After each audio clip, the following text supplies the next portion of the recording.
Hello students, this is Srishti Upadhyay, faculty of Praxis Vidyapeeth Rudhauli. बच्चों, आज हमको पढ़ना है साइंस का chapter number 8, living organisms and their surrounding. बच्चों, आज क्या पढ़ना है? Living organisms and their surrounding, यानी कि सजीव वस्तुएं, सजीव जीव, ठीक है, जो भी सजीव ऑर्गेनिजम्स हैं और उनके सराउंडिंग के बारे में स्टडी करना है। तो आपको पता होगा सजीव क्या होता है, लिविंग क्या होता है। जिसमें लाइफ हो, जिसमें लाइफ होगी उसे फूड की ज़रूरत होगी, वो उसके आसपास जो हो रहा है उसके हिसाब से रिस्पॉन्स करता है, सांस लेता है, ठीक है, लोकोमोशन करता है या मूवमेंट करता है। तो ये होते हैं लिविंग ऑर्गेनिजम्स। तो हम लोगों को इसी के बारे में पढ़ना है और उनके सराउंडिंग्स के बारे में पढ़ना है। तो अगर यहाँ पे आप देखेंगे लर्निंग ऑब्जेक्टिव्स, आप लोग चैप्टर ओपन कर लीजिएगा, पेज नंबर 106, सब लोगों की बुक ओपन होनी चाहिए। और उसमें अगर सबसे पहले आप देखेंगे तो क्या क्या ऑब्जेक्टिव है, मेन आपको क्या पढ़ना है। आवर सराउंडिंग्स, हमारे चारों तरफ क्या है। सराउंडिंग मीन्स चारों तरफ। एबायोटिक एंड बायोटिक फैक्टर्स, तो एबायोटिक मीन्स होता है बेटा non living and biotic means होता है लिविंग। हैबिटेट, हैबिटेट क्या होता है? हैबिटेट मीन्स, वैसे मैं बता रही हूँ आपको, वास स्थान होता है। कोई भी ऑर्गेनिज्म जहाँ पे रहता है उसे हम उस ऑर्गेनिज्म का हैबिटेट कहते हैं। हैबिटेट मीन्स रहने की जगह। उसके बाद नेक्स्ट टॉपिक है डिफरेंट टाइप ऑफ हैबिटेट। अलग अलग तरह के हैबिटेट होते हैं, क्योंकि अलग अलग तरह के एनिमल्स भी तो होते हैं, अलग अलग तरह के प्लांट्स होते हैं, तो वो अलग अलग हैबिटेट में रहते हैं। उसके बाद लास्ट है इस चैप्टर का टॉपिक डाइवर्सिटी इन नेचर। तो ये मेजर टॉपिक्स थे जो हमको पढ़ने हैं। अब हम लोग चैप्टर को स्टार्ट करते हैं रीडिंग के थ्रू। रीड करके मैं आपको बताते जा रही हूँ सारी चीज़ें, और आप लोग अपनी बुक में देखते रहिएगा। तो स्टार्ट करते हैं। The world around us is made up of both living and non living things. हमारे चारों तरफ जो दुनिया है वो लिविंग और नॉन लिविंग दोनों चीज़ों से मिलकर के बनी हुई है, ठीक है। हमारे चारों तरफ हम जो भी कुछ देखते हैं, पेड़ पौधे देख रहे हैं, ठीक है, हम एनिमल्स को देखते हैं, कुछ लिविंग थिंग्स को देखते हैं, कुछ नॉन लिविंग। जैसे आप क्लासरूम में बैठे हुए हो तो आपको वहाँ पे लिविंग एंड नॉन लिविंग दोनों दिखते हैं। कैसे? आपके आसपास चेयर होगा, डस्टर होगा, बोर्ड होगा, है ना। तो ये सारी चीज़ें क्या है बेटा? नॉन लिविंग हैं। अगर बात करें बच्चे हैं या आसपास आप कहीं खेत में देख रहे हो कि कोई जानवर ग्रेजिंग कर रहा है, ठीक है, कुछ जानवर मंकी होंगे उछल कूद कर रहे होंगे पेड़ों पे, तो वो क्या हो जाएंगे? Non living. इन शॉर्ट, हमारे आसपास लिविंग भी हैं एंड नॉन लिविंग थिंग्स भी हैं। Animals, plants and human beings are living things. पहले ही मैंने आपको बताया कि एनिमल्स, प्लांट्स और ह्यूमन बीइंग्स जो होते हैं वो लिविंग थिंग्स होते हैं। क्यों? क्योंकि इनमें लाइफ है, और लाइफ होने का मतलब क्या है कि इन्हें फूड की ज़रूरत है, ठीक है। ये लोकोमोशन या मूवमेंट शो करेंगे, इसके अलावा ये ब्रीदिंग करेंगे, ठीक है। ये रिप्रोडक्शन करके अपने समान ऑर्गेनिजम्स को प्रोड्यूस करेंगे, बच्चे पैदा करेंगे या एग ले करेंगे, है ना। तो ये सब क्या होते हैं? लिविंग थिंग्स के लक्षण होते हैं। Clouds, rocks, water and bricks are non living things. बादल, ठीक है, ईंट, पत्थर, पानी, जो भी हम अपने आसपास ऐसी चीज़ें देख रहे हैं वो सब क्या है? नॉन लिविंग है। Some of the things are also classified as once living.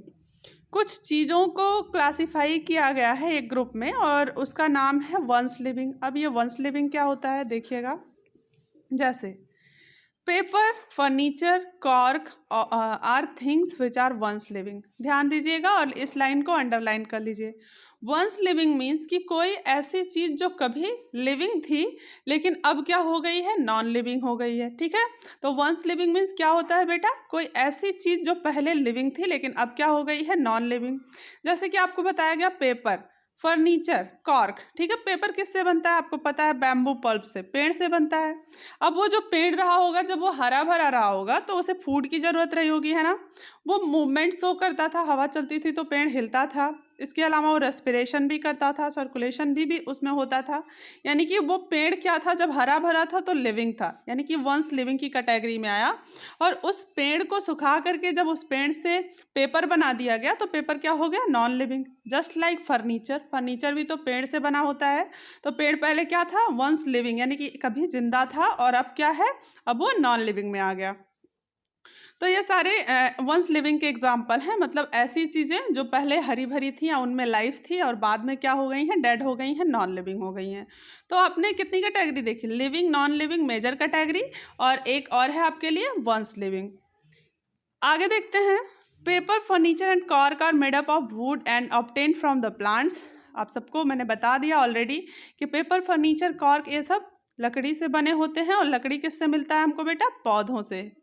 Which are once living, और पौधे क्या थे, कभी जिंदा थे, कभी उनमें लाइफ थी। Coal is was also form from the remains of dead plants and were once living. Coal, कोयला जो होता है, जो जमीन के नीचे से खुदाई के थ्रू निकाला जाता है, वो भी क्या था, वंस लिविंग में आता है। क्यों, क्योंकि बहुत सारे पेड़ पौधे, एनिमल्स, क्या हुआ, जब हम कह सकते हैं कि किसी नेचुरल आपदा की वजह से, किसी प्राकृतिक आपदा की वजह से सारी चीज़ें क्या हुई, उलट पुलट हो गई, और जो पेड़ पौधे हैं, जो एनिमल्स हैं, वो नीचे दब गए। अब उनका जो रिमेन है, जो उनका अंश है, वही किस में कन्वर्ट हो जाता है, कोल में कन्वर्ट हो जाता है। इस तरह से क्या कह सकते हैं हम कि कोल भी कभी क्या था, लिविंग था, वंस लिविंग की कैटेगरी में आ रहा है। यहाँ पे आप देख लीजिए, ट्री ट्रंक है। अब लॉग ऑफ वुड है, यानी कि लकड़ी का लट्ठा जो काट दिया जाता है ना छोटे छोटे टुकड़े में, फिर उससे क्या बना दिया गया, पेपर, एंड पेपर से बुक्स। ठीक है, तो इस तरह से प्लांट्स का यूज किस चीज़ में किया जा रहा है, और जो पेपर है वो कभी लिविंग था। अब हमको पढ़ना है similarities in living and non living things. Living और नॉन लिविंग थिंग्स में कौन कौन सी समानताएं हैं। ठीक है, तो देखो, living and non living things are different in many characteristics. वैसे तो देख करके भी हमको पता लगेगा, और अगर हम स्टडी करेंगे तब भी हमको पता लग सकता है कि लिविंग और नॉन लिविंग थिंग्स में, दोनों में बहुत ही अंतर होते हैं, है ना।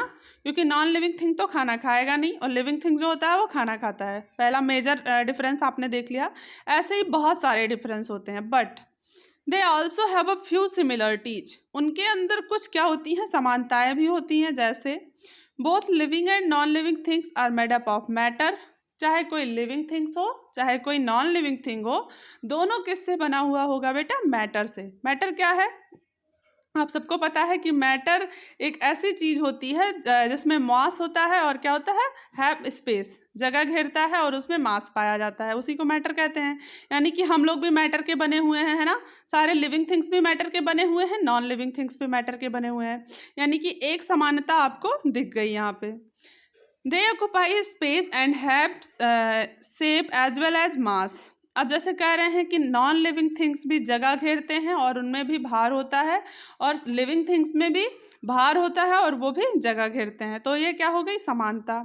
Both are made up of small structural units. Living and non living दोनों छोटे छोटे यूनिट से मिलकर के बने होते हैं।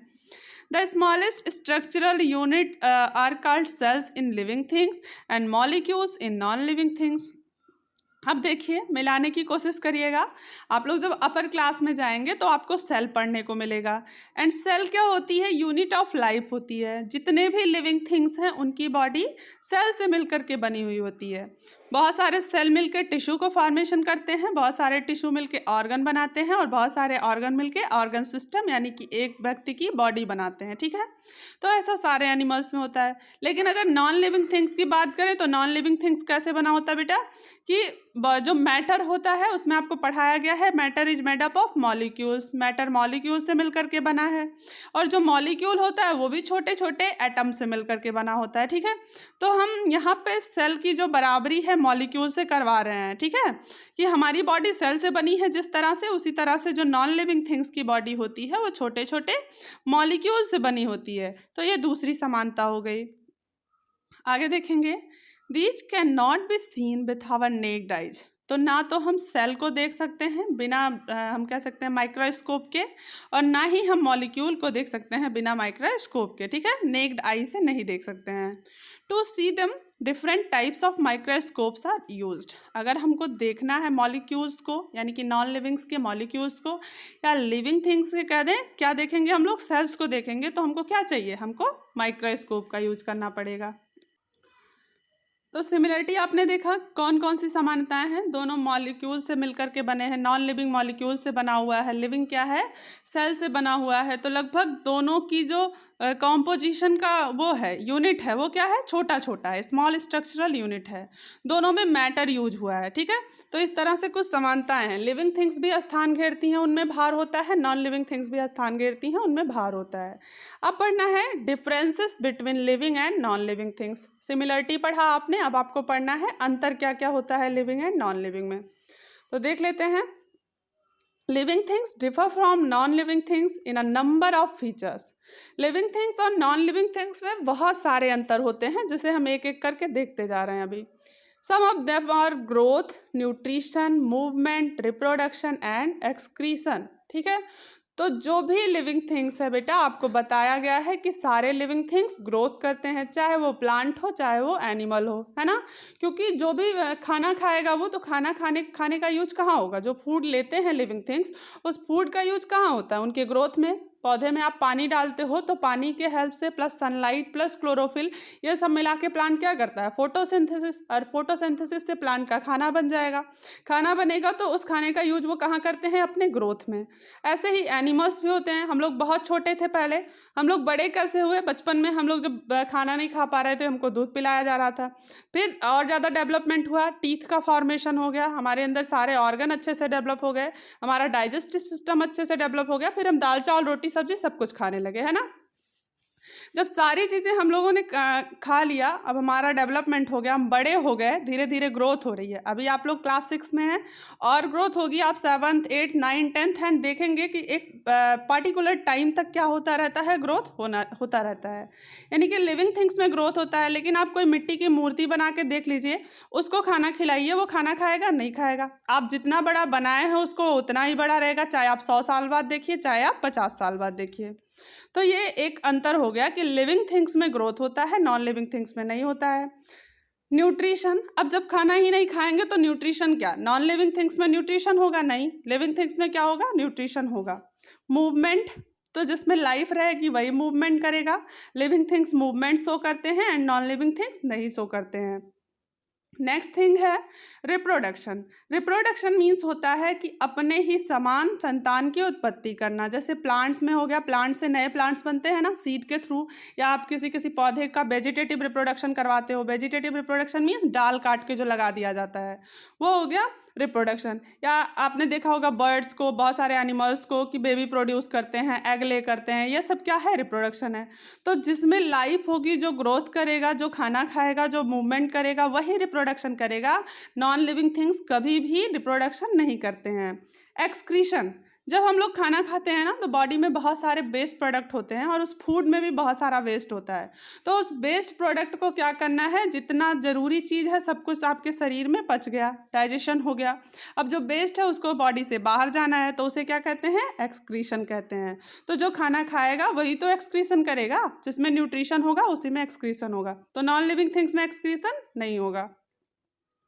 Living things exhibit these characteristics where non living things do not. मैंने सारा आपको एक्सप्लेन कर दिया कि जितने भी ऊपर पॉइंट्स लिखे हुए हैं ये सारे पॉइंट्स लिविंग थिंग्स में पाए जाएंगे, नॉन लिविंग थिंग्स में नहीं। फिर से इसी बात को कहा गया है, features of living things are, कौन कौन से फीचर्स हैं लिविंग थिंग्स के।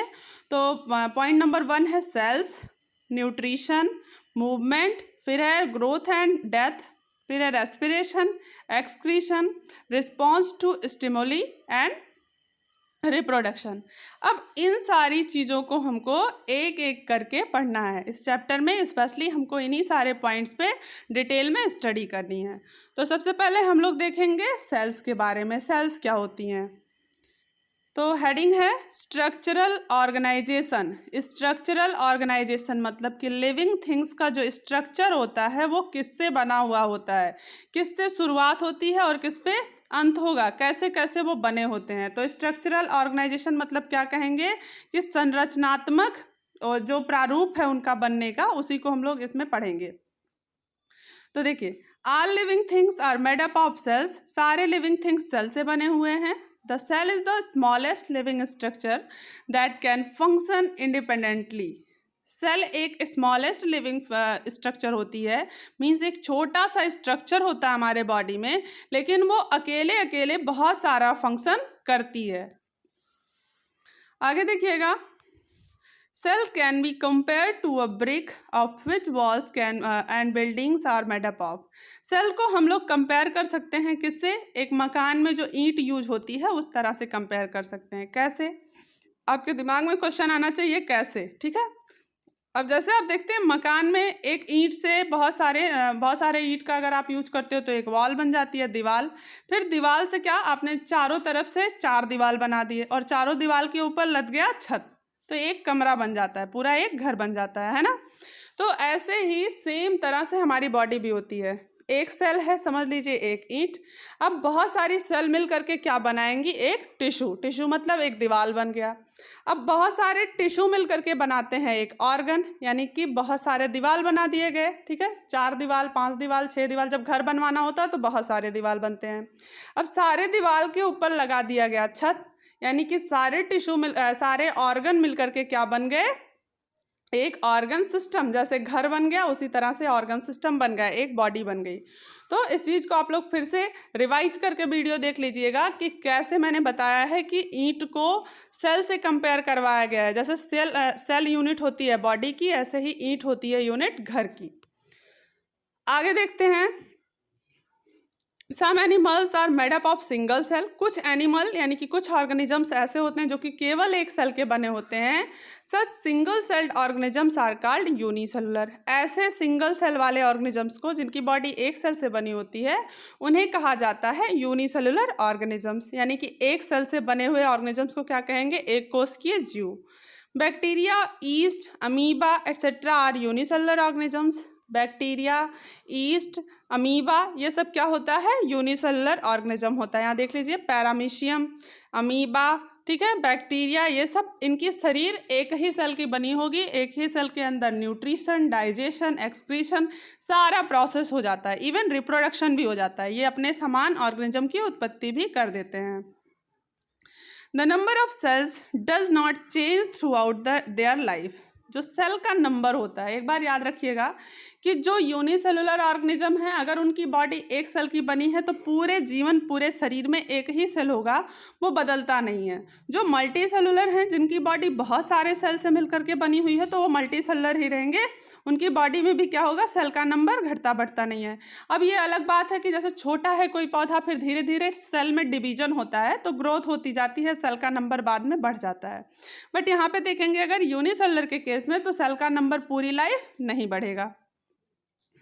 All the functions necessary for survival are done by them. अब जो सेल होगा एक ही सेल से, उनके जीने के लिए जितना भी काम जरूरी है सारा काम एक कोशिका करता है, यही एक सेल कर देता है।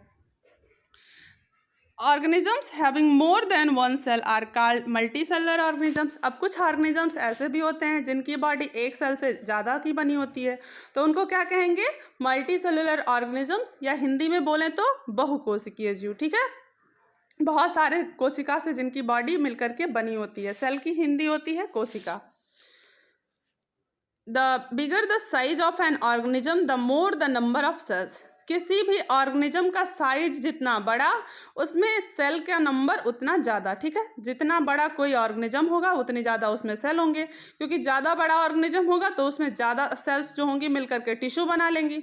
बहुत सारी टिश्यूज मिलेंगी तो वो ऑर्गन बना लेंगी, है ना। तो आप जान लीजिए, ऐसे ही अपने मन में बना लीजिए एक कॉन्सेप्ट कि जितना बड़ा ऑर्गेनिज्म उतने ज़्यादा सेल का नंबर।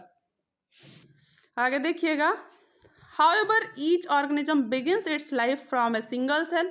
लेकिन एक बात याद रखनी चाहिए हमको हमेशा कि हर एक ऑर्गेनिज्म, चाहे वो मल्टी सेलुलर हो, चाहे वो यूनिसेलुलर हो, चाहे हम लोग हों, ठीक है, हर एक जीव की जो लाइफ स्टार्ट होती है बेटा, वो होती है केवल एक सेल से स्टार्ट, ठीक है।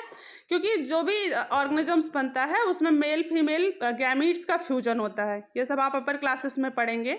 रिप्रोडक्शन का एक पार्ट है। रिप्रोडक्शन में क्या होता है? मेल फीमेल गैमीट्स मिलते हैं और मिल करके जाइगोट बनाते हैं, एक सिंगल सेल, और वही सिंगल सेल डिवाइड कर करके ग्रोथ करके फिर क्या कर देता है? एक नया डेवलप्ड ऑर्गेनिज्म बना देता है। तो अभी बस आपको इतना याद रखना है कि हर एक ऑर्गेनिज्म, चाहे वो मल्टी सेलुलर हो चाहे वो यूनिसेलुलर हो, उसके लाइफ की जो स्टार्टिंग होगी वो एक सेल से होगी, सिंगल सेल से होगी। Okay, A group of cells which perform the same function is called tissue.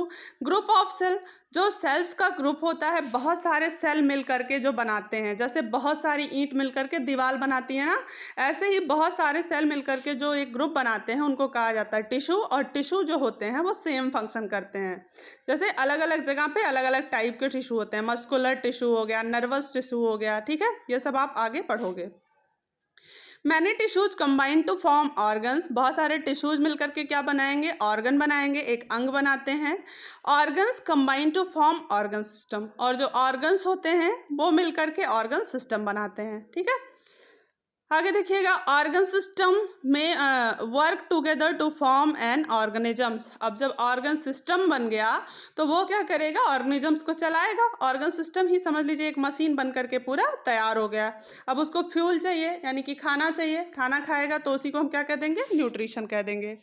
तो आज आपने क्या पढ़ा, चैप्टर का इंट्रोडक्शन केवल पढ़ा है, living organisms and their surrounding, यानी कि सजीव चीज़ें और उनके आसपास को पढ़ना है हमको इस चैप्टर में। हैबिटेट के बारे में भी पढ़ना है, लेकिन अभी हम लोग स्टार्ट किए जिसमें सिमिलरिटी क्या है लिविंग और नॉन लिविंग थिंग्स में, डिफरेंस क्या है living and non living things में, कैरेक्टरिस्टिक्स क्या होती हैं लिविंग थिंग्स की। ठीक है, और पहला कैरेक्टरिस्टिक्स हम लोगों ने स्टार्ट किया है जो कि क्या है बेटा, सेल्स। और सेल्स क्या होती हैं, structural and functional unit of life होती हैं। ठीक है, तो स्ट्रक्चरल ऑर्गेनाइजेशन को हम लोगों ने फिनिश कर दिया है, इसको आपको रिवाइज करना है। यहाँ पे देखिए इस फिगर में भी क्या दिया हुआ है, सेल्स है, फिर टिश्यू का फॉर्मेशन हुआ है, स्क्वेमस टिश्यू है, ऑर्गन बन गया है, और बहुत सारे ऐसे ही ऑर्गन मिलके ऑर्गन सिस्टम। तो फिगर के थ्रू अपने बुक में देखते रहिएगा और सारे फिगर्स आपको ड्रॉ भी करने हैं। नेक्स्ट हेडिंग हम लोग पढ़ेंगे, next character of living thing, nutrition. तो ये हम लोग नेक्स्ट वीडियो लेक्चर में डिस्कस करेंगे, तब तक आप लोग इसको रिवाइज करते रहिएगा।